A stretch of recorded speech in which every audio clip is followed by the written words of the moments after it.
বন্ধুসকল আপোনালোকে দেখিবলৈ পাইছে আমাৰ এতিয়া মৰাণ তিলৈত যিটো ৰেডিমেড বাউণ্ডাৰী ৱালৰ কাম কৰি থকা হৈছিলে তাৰ কাম এতিয়া আমাৰ সম্পূৰ্ণ হৈছে আৰু মই আপোনালোকক গোটেই বাউণ্ডাৰীটো এবাৰ দেখাই দিব বিচাৰিছোঁ। তো বলকচোন আপোনালোকে এবাৰ ভিডিঅ'টো চাই লওক।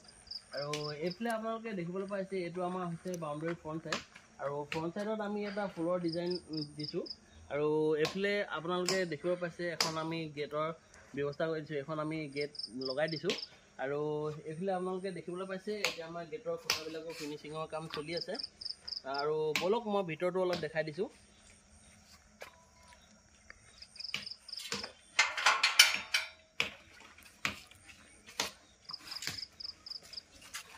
আৰু এইফালে আপোনালোকে দেখিবলৈ পাইছে এইটো আমাৰ ভিতৰ চাইডটো আৰু ভিতৰ চাইডটো আমাৰ এতিয়া গেটখন লগাই দিয়াৰ পিছত দেখিবলৈ কিমান ধুনীয়া লাগিছে আপোনালোকে এবাৰ চাওকচোন।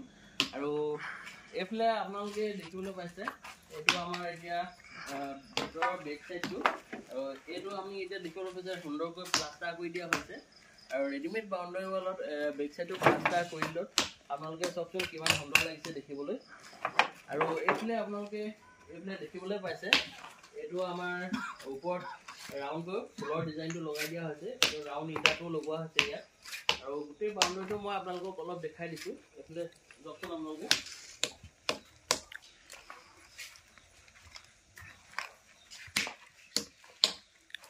আপোনালোকে এইফালে দেখিবলৈ পাইছে এইবিলাক আমাৰ এতিয়া সুন্দৰকৈ ইয়াত ডিজাইনটো ফিনিচিংটো বহুত ধুনীয়াকৈ কৰা হৈছে আৰু ইয়াত এটা আমাৰ ফাউণ্ডেশ্যন মাৰি দিয়া হৈছে এইটো আপোনালোকে দেখিবলৈ পাইছে এইটো 1 ফুট বাই 6 ইঞ্চি আপোনাৰ ফাউণ্ডেশ্যনটো থিকনেছ আৰু এইফালে আপোনালোকে দেখিবলৈ পাইছে এইটো আমাৰ প্লেটত যিখিনি আমাৰ ফচুৱা হৈছে তাত ইয়াত ফাঁকটো থাকে আৰু ইয়াত এতিয়া মছলা ভৰাই ইয়াত সুন্দৰকৈ খুঁটাটোৰ নাচটো মাৰি দিয়া হয় যাতে ৱালখনৰ মজবুতটো ভাল হয়। এয়া আপোনালোকে দেখিবলৈ পাইছে ইয়াত আপোনালোকে দেখিলে কিমান সুন্দৰকৈ ইয়াত মজবুতি আহি গৈছে আৰু এনেকৈ ফাউণ্ডেশ্যনটো মাৰি দিলে ৱালখনৰ লাষ্টিংটো অলপ বাঢ়ি যায়।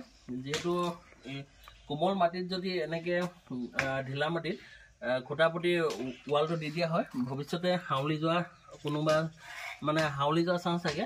তো আপোনালোকে ফাউণ্ডেশ্যনটো মাৰি দিয়াৰ পিছত ইয়াত ৱালখন হাউলি যোৱা কোনো চান্স নাথাকে।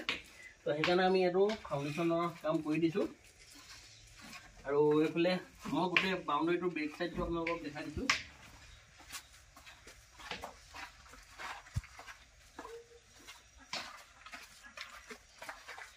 বন্ধু গোটেই বাউণ্ডাৰীটো আমাৰ এটা চাইজৰ নাথাকে যিহেতু প্লেটখিনি আমাৰ চকুতীয়া থাকে তো গতিকে এইডোখৰত আমাৰ চকুত এটা সৰু কাটিং পিচ বহিছে।